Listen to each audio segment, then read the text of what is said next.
The crystal chandeliers cast a warm glow across the ballroom of the Riverside Grand Hotel, where 300 guests in evening wear mingled beneath vaulted ceilings. I adjusted my bow tie and watched my wife from across the room, admiring how her emerald dress complemented her confidence as she laughed with colleagues from her marketing firm. These corporate galas were her world, not mine, but I attended because she mattered more than my discomfort in crowds.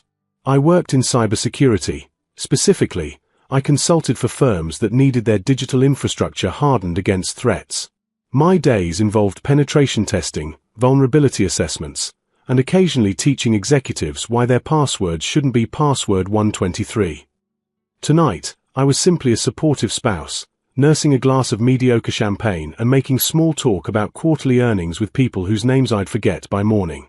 My wife had been excited about this event for weeks.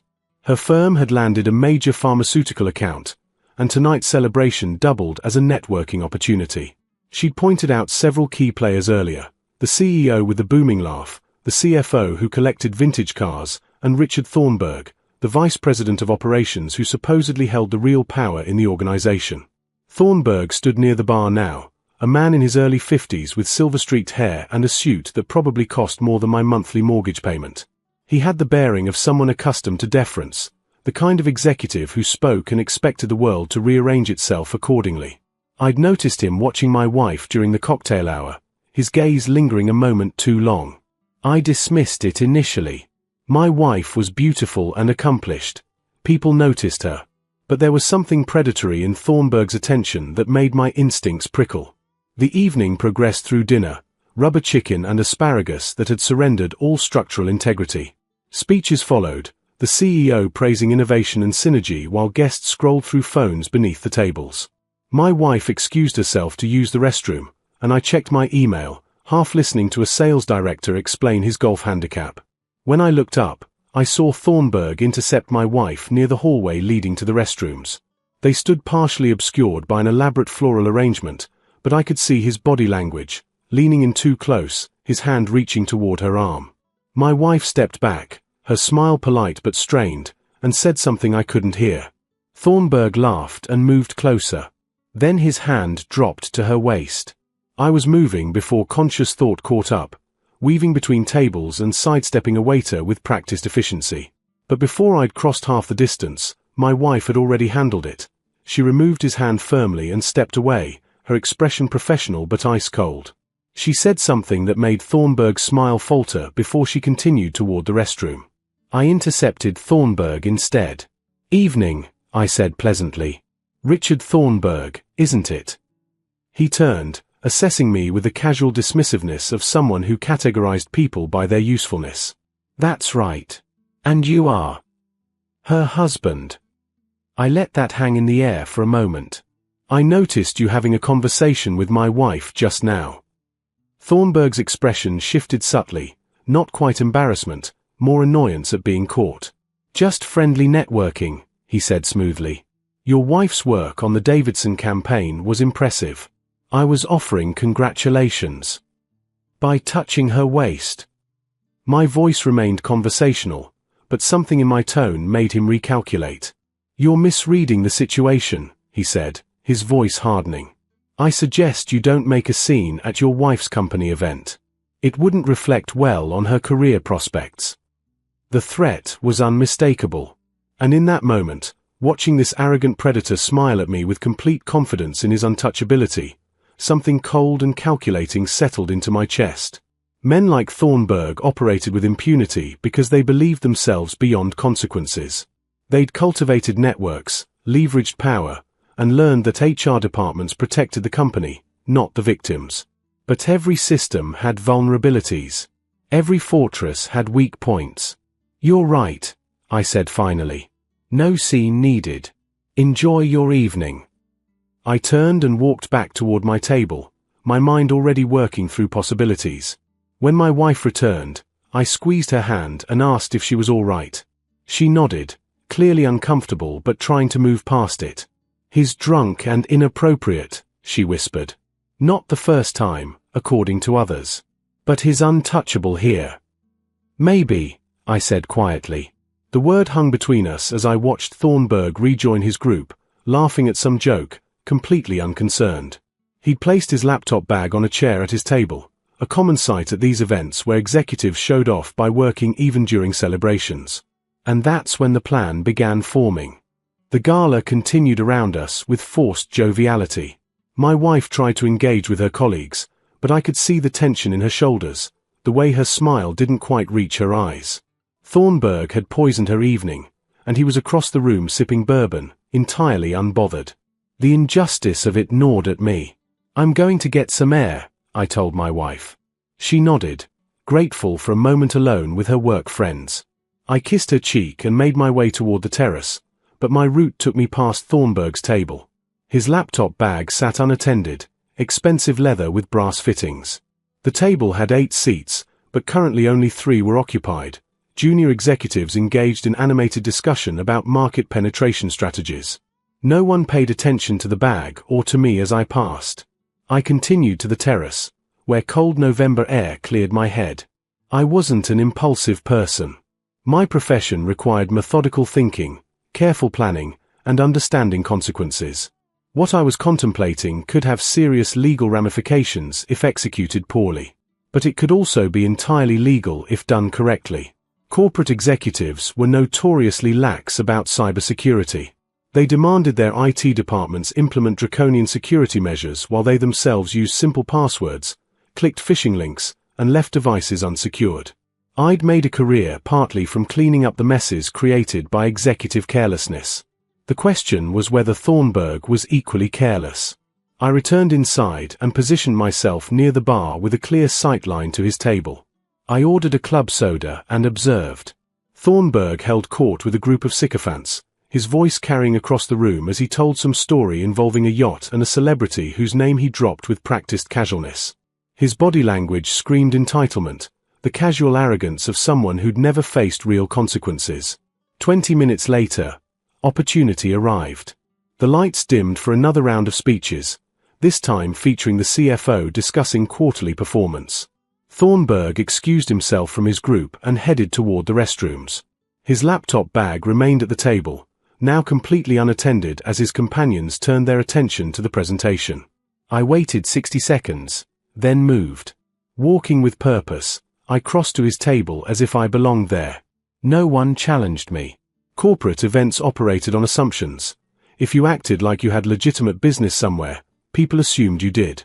I reached the chair, lifted the bag by its handle, and continued walking toward the hallway as if I'd been sent to retrieve it. My heart hammered, but my expression remained neutral. I passed a security guard who didn't give me a second glance. In the quiet hallway, I found an alcove near the coat check and opened the bag.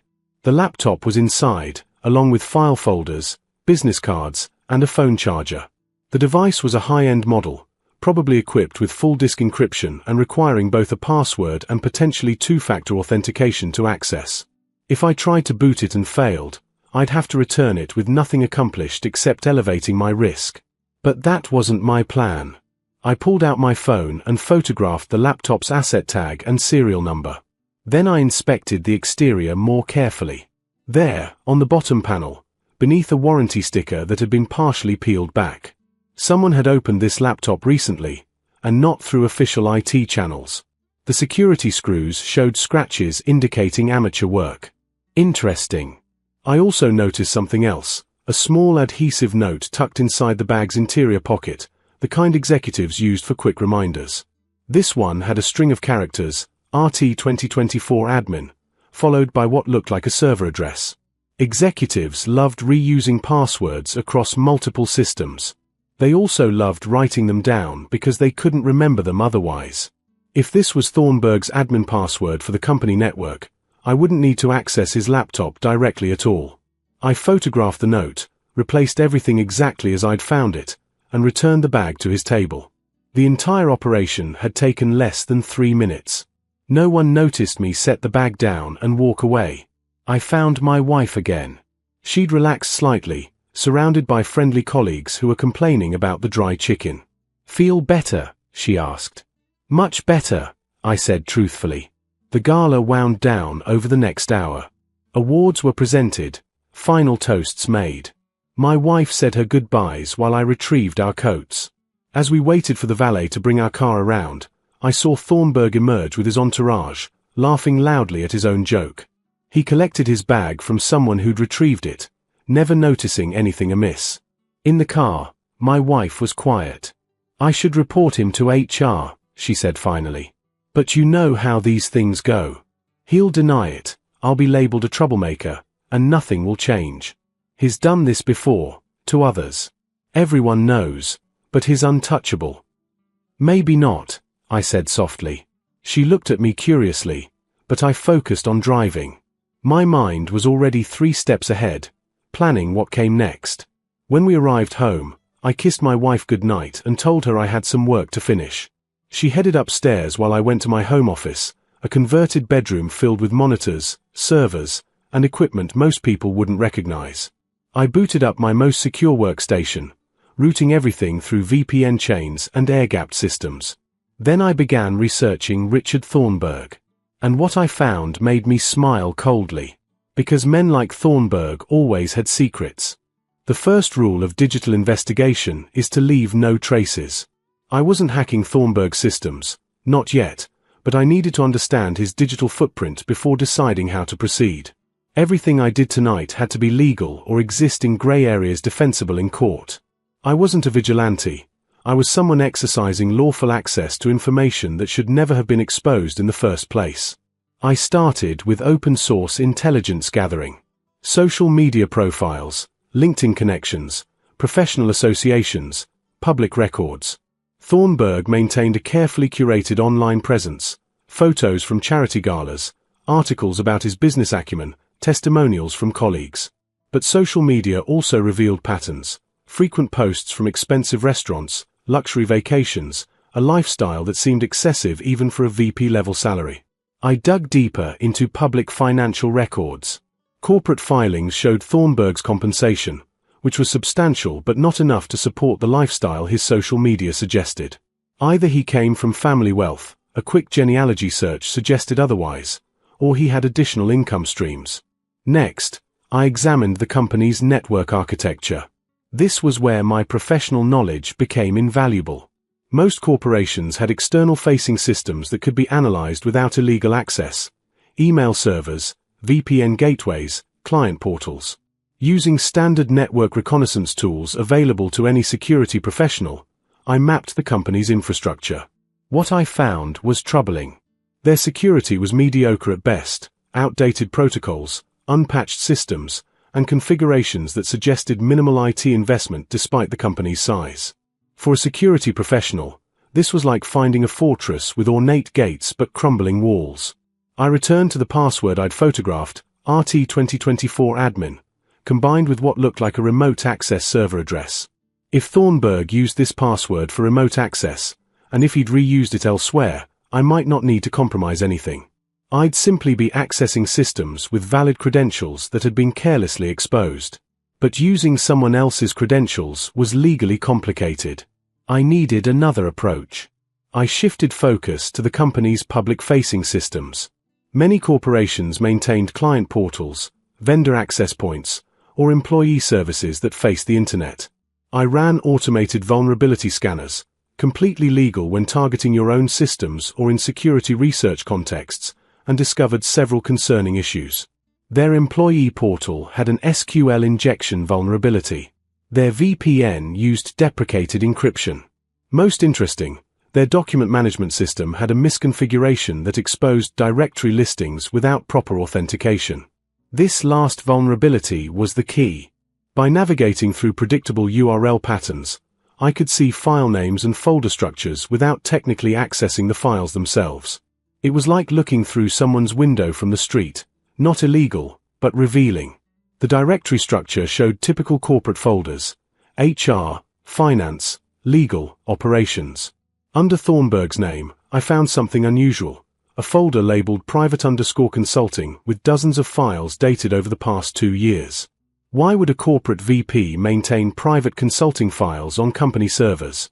I couldn't access the files themselves without proper authorization, but the file names were visible: medtech_memo PDF, proprietary_search_sale XLSX, competitive_bid_advance_notice.doc.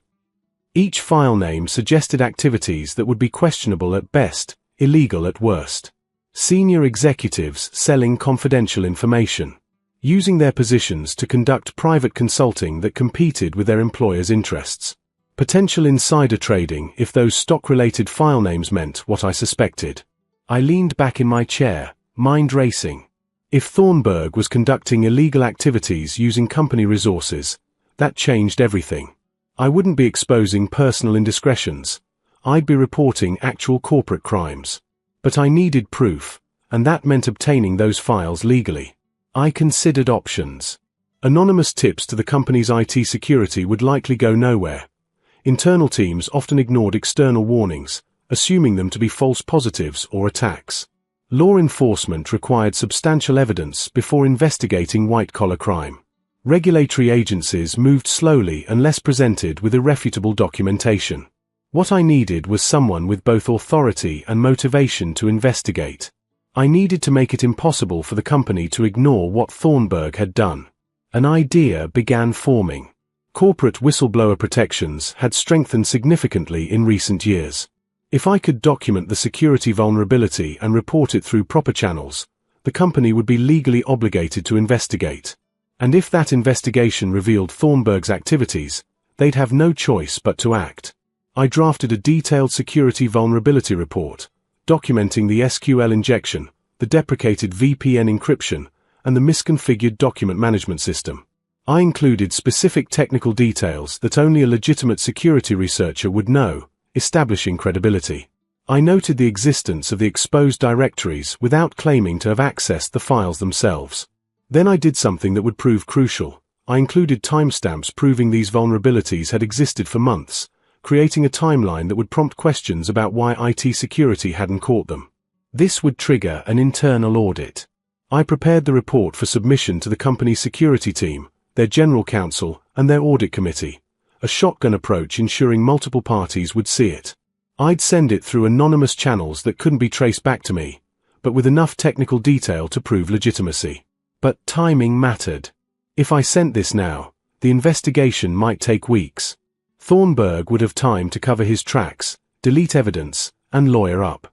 I needed something more immediate, something that would force action tonight. That's when I remembered something from my wife's earlier conversation. The company had federal contracts. If Thornburg was conducting private consulting or selling proprietary information while working on federally funded projects, that wasn't just corporate malfeasance, it was federal crime. I pulled up the company's contract listings from public procurement databases. There it was, a $15 million contract with the Department of Defense for pharmaceutical research. Thornburg's name appeared in the contract documentation as a key personnel member. If he was selling proprietary information from federally funded research, that was felony theft of government property, potential espionage charges, and a dozen other federal violations that would have FBI agents showing up with warrants. I refined my report, now explicitly noting the federal contract connection and the potential national security implications of the exposed documents.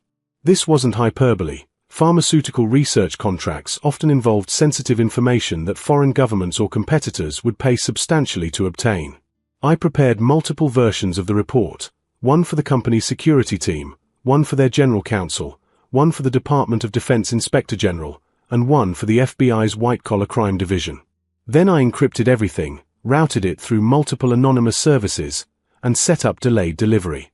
The reports would go out in 2 hours, giving me time to ensure I'd left no traces. My wife appeared in the doorway, wearing her robe. "It's 2 in the morning. Come to bed." I looked at the clock, surprised. Hours had vanished while I'd worked. Just finishing up something important. She walked over and kissed the top of my head. "You're being mysterious." "I'm ensuring bad people face appropriate consequences," I said. She studied my face.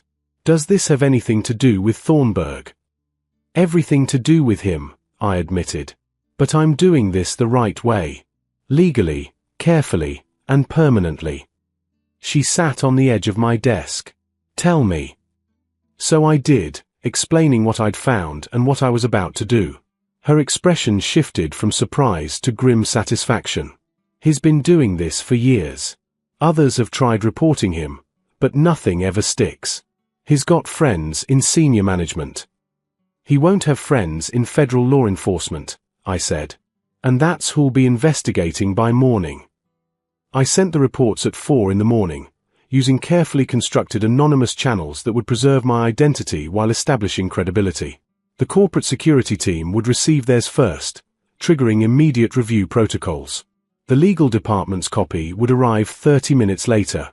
The federal agencies would get theirs an hour after that, ensuring the company couldn't bury the evidence before authorities became involved. Then I eliminated all traces of my evening's work. Digital forensics would find nothing on my systems connecting me to the reports. I'd been careful, methodical, and had left no exploitable trail. My wife and I managed a few hours of sleep before morning. Over breakfast, she seemed lighter, as if sharing the burden had helped. "Do you think it'll actually work?" she asked. "Yes," I said simply. Federal agencies don't ignore potential national security breaches. And companies don't ignore federal agencies. She left for work around 8, nervous but determined to act normally. I worked from home, as usual, monitoring news feeds and the company's public communications while pretending to focus on a client project. The first indication came at 9:30. A former colleague who still worked in corporate security consulting sent me a message. "Did you see this? Major pharma company just went into emergency security lockdown. FBI showed up with warrants." I felt a cold satisfaction settle over me. The machinery had started moving. By 10 o'clock, news outlets were reporting that federal authorities had executed search warrants at the pharmaceutical company's headquarters, focusing on potential theft of proprietary information from government-contracted research. The company's stock dropped 3% within minutes. My wife texted, "Something's happening. FBI agents in the building. Thornburg's office is sealed off." I replied simply, "Stay calm. Do your work. This has nothing to do with you." Over the next hours, details emerged in fragments. The company had received a comprehensive security vulnerability report early that morning, triggering their incident response protocols. While their security team had been assessing the findings, federal agents had arrived with warrants based on separate tips provided to the FBI and the Department of Defense Inspector General. The warrants focused specifically on Richard Thornburg's activities. Agents had seized his company laptop, his desktop computer, and boxes of files from his office. They'd also detained him for questioning, not arrested, the news carefully noted, but definitely not free to leave. By early afternoon, the company issued a statement. Richard Thornburg had been placed on immediate administrative leave pending investigation of serious allegations. They expressed full cooperation with federal authorities and emphasized their commitment to security and legal compliance. My wife called during her lunch break. "It's chaos here," she said, voice shaking with suppressed emotion. Thornburg was escorted out by FBI agents. They took everything from his office. HR is interviewing everyone who worked with him. "How are you holding up?" "I'm okay. Actually, I'm better than okay." Other women are coming forward now, saying he'd been inappropriate with them too. It's like everyone suddenly feels safe enough to speak up. She paused. Did you have anything to do with this?" "I reported legitimate security vulnerabilities through appropriate channels," I said carefully. "What the FBI found was already there. I just made sure the right people looked." "Thank you," she whispered. By evening, the investigation's scope had expanded. Financial news outlets reported that Thornburg was suspected of conducting unauthorized private consulting, selling confidential pharmaceutical research to competitors, and potentially engaging in insider trading based on information obtained through his position. Each allegation carried serious legal consequences. The company's general counsel issued another statement announcing a comprehensive internal investigation and the retention of outside law firms to conduct independent reviews. They'd also engaged cybersecurity consultants, my former colleagues, to assess their systems. The message was clear: they were taking this seriously and heads would roll. I received calls from several former colleagues who were now working on the company's incident response. They wanted my expertise on certain technical aspects. I carefully provided information about the vulnerabilities I'd documented in my anonymous report, framing it as standard security assessment knowledge that any professional would recognize. "This is a nightmare for them," one colleague told me. The FBI found evidence of systematic information selling going back years. Thornburg was running a wholesale business selling proprietary research to foreign pharmaceutical companies. We're talking millions in illicit income. What about the federal contracts? That's the big one. He sold information from DoD-funded research to overseas entities. That's not just corporate espionage, it's potential violations of export control laws, theft of government property, maybe even economic espionage charges. He's looking at decades in federal prison. I felt no sympathy.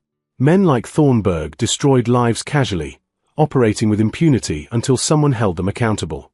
He'd touched my wife inappropriately because he believed himself untouchable.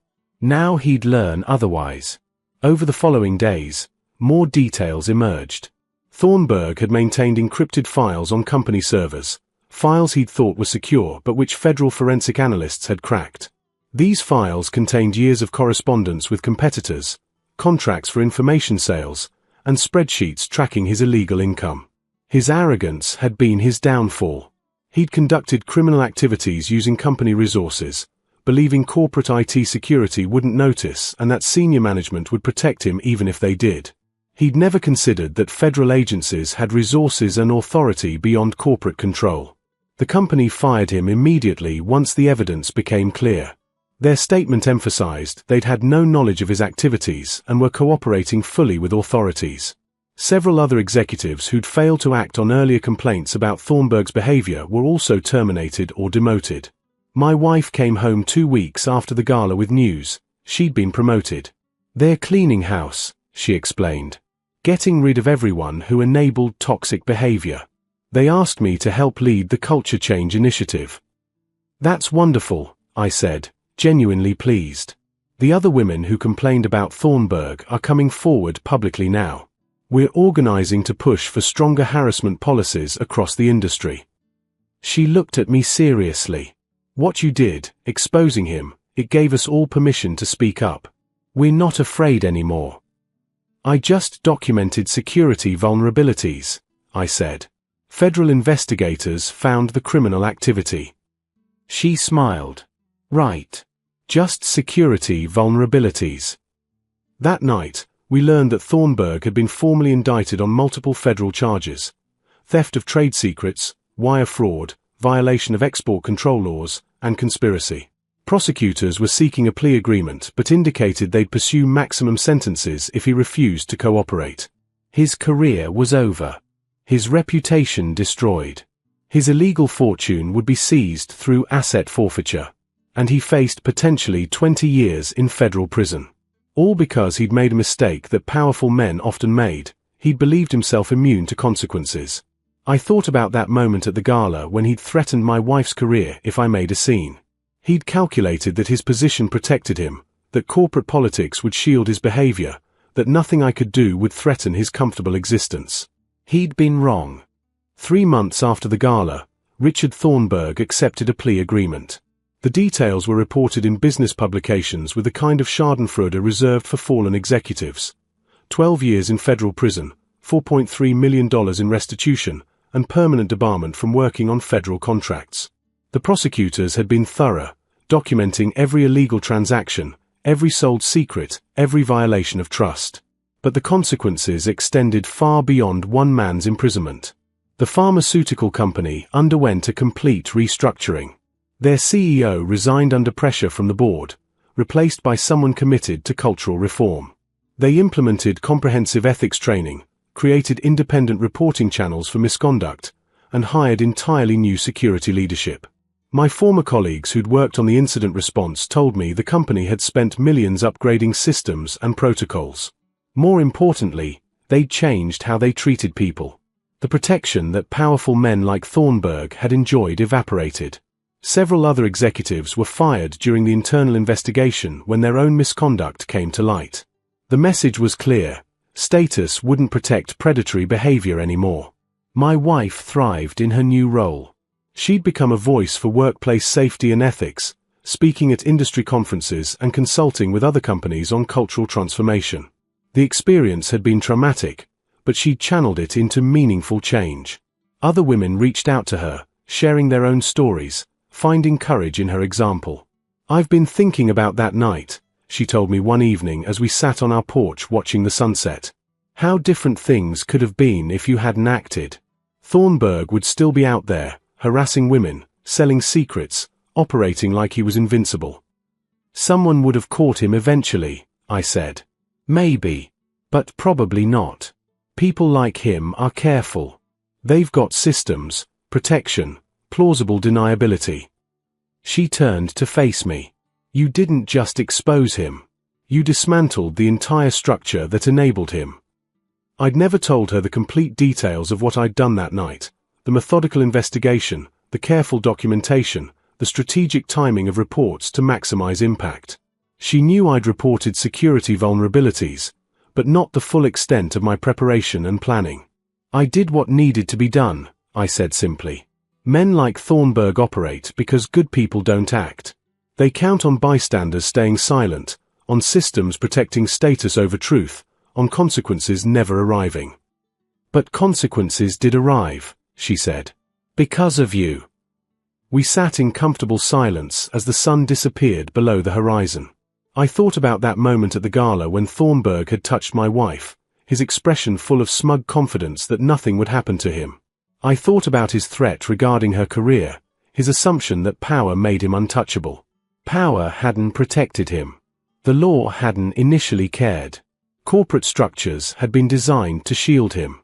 But information, properly documented and delivered to the right people at the right time, had been stronger than all his advantages. My phone buzzed with a news alert. The headline read, "Former pharmaceutical executive Thornburg begins prison sentence." The article included details about the federal facility where he'd serve his time, the restrictions on his future employment, and the impact his crimes had on the industry. I showed my wife, who read it with grim satisfaction. 12 years, she said. He'll be almost 70 when he gets out. If he serves the full sentence, I noted. Federal time doesn't have parole, but there's good behavior credits. Still, his career is over, his reputation destroyed, his illegal money gone. She looked at me. "Do you think he knows it was you?" "No. And it doesn't matter. This wasn't personal revenge, it was about justice. About ensuring that someone who'd committed serious crimes faced appropriate consequences." That was true, mostly.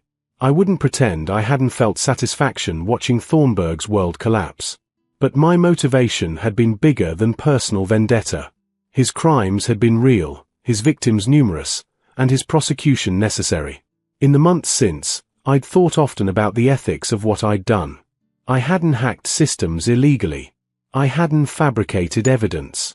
I hadn't violated any laws in my investigation. I'd simply documented vulnerabilities that already existed, reported them through appropriate channels, and ensured that evidence of crimes reached people with authority to act. Some might argue I'd overstepped, that I'd taken justice into my own hands. But I disagreed. I'd empowered the justice system to function properly. I'd removed obstacles that had prevented appropriate authorities from discovering criminal activity. I'd been a catalyst, not a vigilante. My wife interrupted my thoughts. "I heard something interesting at work today." The FBI agent who led the investigation gave a presentation about corporate security. He said their case started with an anonymous tip, one of the most detailed and professionally prepared reports they'd ever received. He said whoever submitted it understood both cybersecurity and federal law intimately. "Sounds like someone competent," I said neutrally. She smiled. He said the tipster had probably saved them months of investigation, maybe prevented additional crimes.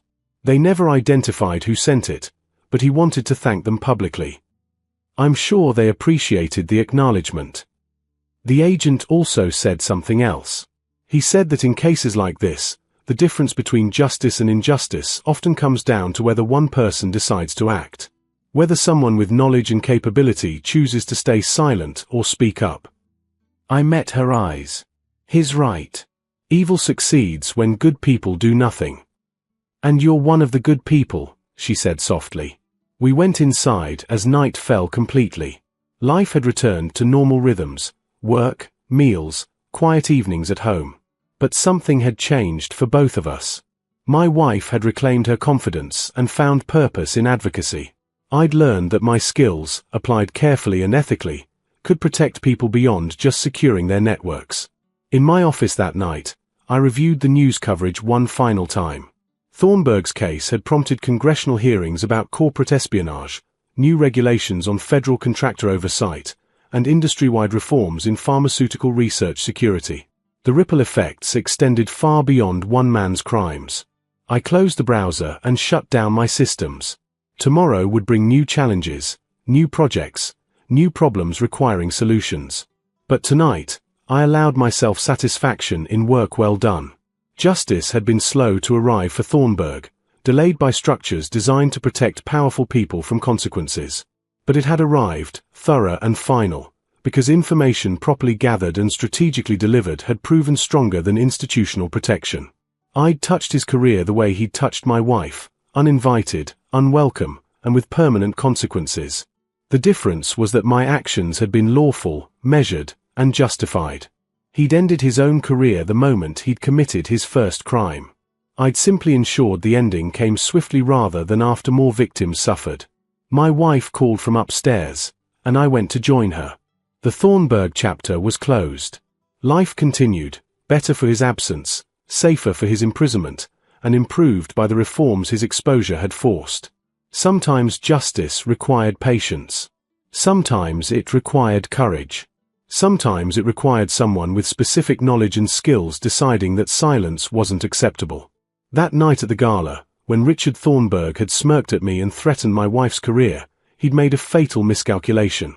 He'd assumed I was just another bystander who'd accept the status quo. He'd never considered that some people possessed both the capability and the determination to ensure powerful men faced consequences. He knew better now. And so did everyone else who'd watched his fall.